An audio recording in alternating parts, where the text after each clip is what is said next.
पीले दांत वाली बहू। रंजना कभी ब्रश नहीं करती थी। उसे कितनी बार उसके माँ बाप ने डांटा, लेकिन उसका कोई असर उस पर होता ही नहीं था, जिस कारण से उसके दांत पीले पीले हो जाते हैं। शादी के बाद। अरे बहू, वैसे तो तुझ में कोई कमी नहीं है, पर तेरे दांत इतने पीले कैसे हैं बेटा? कैसे मतलब? कोई सर्जरी थोड़ी ना कराई है। वो तो क्या नाम, मैं ब्रश नहीं करती थी तो पीले हो गए। अब क्या करूं? आप कहें तो लाल करवा लूं या फिर काले? यार ये क्या है, क्यों माँ से लड़ रही हो? लड़ रही हूँ? अरे मैं लड़ रही हूँ या ये बोल रही है कि दांत पीले हैं, पीले।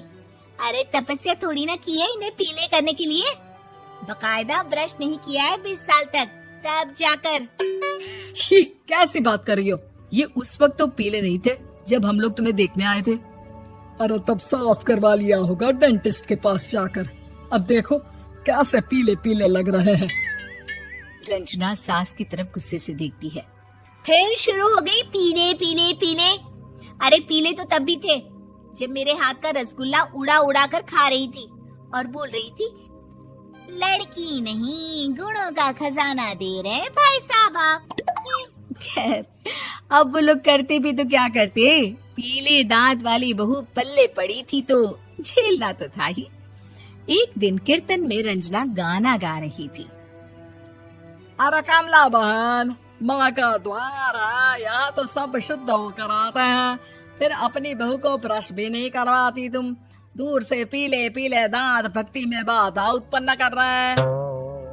अरे कोई 2 साल के बच्ची थोड़ी ना लेकर आई हूँ मैं बहू बनाकर। अच्छी खासी लड़की है, अरे कैसे करवाऊं ब्रश? ये तो उसे खुद करना चाहिए ना। अब माँ बाप तो इसके जैसे तैसे निपटा दिए, ये नहीं सोचा कि सास कैसे संभालेगी। सास बहू को लेकर घर आ जाती है, लेकिन सोच लेती है कि अब इसे लेकर कहीं नहीं जाएगी। अगले रोज बहू कहती है, अरे क्या हो गया, मंदिर नहीं जाना क्या?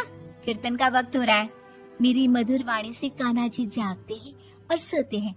आप तो जानती है ना उनकी भक्ति में कितना मन लगता है मेरा। वो क्या है ना, तबीयत ठीक नहीं लग रही है मेरी, आराम करूंगी मैं। तबीयत ठीक नहीं लग रही? अभी तो मिथुन के गाने पर नाच रही थी आप, और अब बोल रही है कि तबीयत ठीक नहीं लग रही। अरे भक्ति में मन लगा लो सासू माँ, ऊपर जाना है, क्या मुंह दिखाओगी आप? हाँ? सास को बहू की बात पर गुस्सा आ जाता है। मैं क्या मुंह दिखाऊंगी, इसकी चिंता तो ना कर, समझी? अपने मुंह की चिंता कर, जो ये पीले पीले दांत लेकर हर जगह पहुंच जाती है। पता है लोग कितना मजाक बनाते हैं। ना जी ना, मैं नहीं जाना कहीं तेरे साथ। तो ये बात है। कोई ना, मत जाओ, मैं अपने कमरे में ही बैठकर भक्ति कर लूंगी।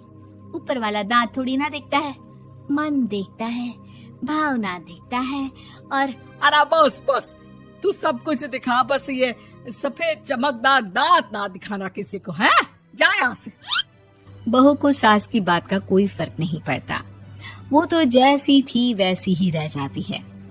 सुबह नहाकर किचन में खाना बनाना, फिर खाना खाना, कीर्तन भजन करना और सो जाना। एक दिन, माँ जी मैं सहेली के घर जा रही हूँ, शाम को लेट आऊंगी। हाँ हाँ तो जाना, मैंने कौन सा तेरी आरती करनी है घर पर बैठकर। रंजना सहेली के घर जाती है, जहाँ वो पार्टी में जाने की तैयारी कर रही होती है। अरे शिखा, कहाँ जाने की तैयारी कर रही है? मैं गलत वक्त पर आ गई क्या?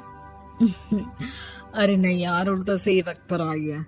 मैंने ये साड़ी और ज्वेलरी निकाली है यार, शाम को इनके ऑफिस की एक पार्टी में जाना है। बताना कैसा लग रहा है ये सब? नहीं यार, इस ड्रेस के साथ तो वो वाली ज्वेलरी अच्छी लगेगी। हाँ हाँ सही बोल रही है, मैंने ध्यान ही नहीं दिया। वैसे तो हमेशा से मस्त फैशन सेंस रखती है। तो बड़ा जाती होगी ना पति के साथ पार्टी में। रंजना कुछ नहीं बोलती, बस सोचती है कि यार काश ये बात सही हो जाती। पर मैं क्यों नहीं जाती पार्टी में? क्या इन लोगों की कोई पार्टी होती नहीं होगी? रंजना घर आती है और रात में पति से सवाल करती है, एक बात बताइए, आप मुझे किसी पार्टी में क्यों नहीं ले जाते? क्या आपके यहाँ ऑफिस में पार्टी नहीं होती? पति बेचारा क्या कहता कि दांत पीले हैं तुम्हारे इसलिए। अरे कोई पार्टी होती नहीं हम लोगों के ऑफिस में, तो कहाँ से लेकर जाऊं? और मार्केट, मॉल, कहीं वीकेंड घूमना, कहीं तो। अरे यार सारे हफ्ते में एक छुट्टी मिलती है, तो सोचता हूँ कि आराम ही कर लूं। क्यों? रंजना मन मार के रह जाती है। पहले कभी सास के साथ मंदिर जाया करती थी, लेकिन वो भी सास ने ले जाना बंद कर दिया। घर बैठी बैठी रंजना बोर हो जाती है। तभी उसे आइडिया आता है और वो मायके जाने का सोचती है। सासू माँ, 2 दिनों के लिए मम्मी के घर जा रही हूँ। अच्छा ठीक है, आराम से जा। और हाँ, माँ से कुछ अच्छी आदत सीख कर आना कि कैसे शरीर के हर भाग की तरह दांतों की सफाई भी जरूरी होती है, समझी?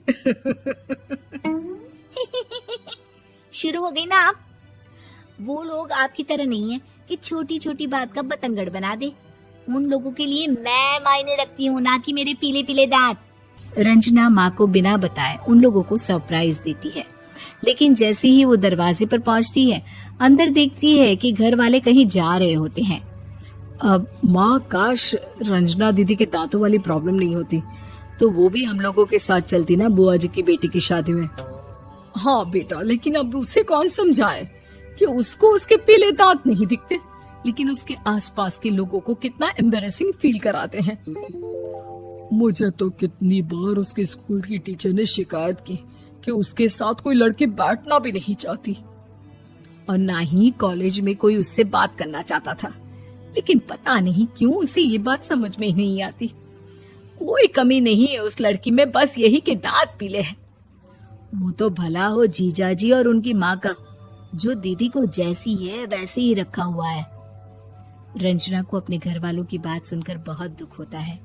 वो सोचती है कि वो क्या करे, लेकिन फिर वो सीधा डेंटिस्ट के पास जाती है, अपने दांत चमकाती है और कसम खाती है कि वो रोज ब्रश करेगी। अरे क्या हो गया? तुम तो 2 दिनों के लिए गई थी ना, पर कोई ना, अच्छा है, चलो आ गई तो।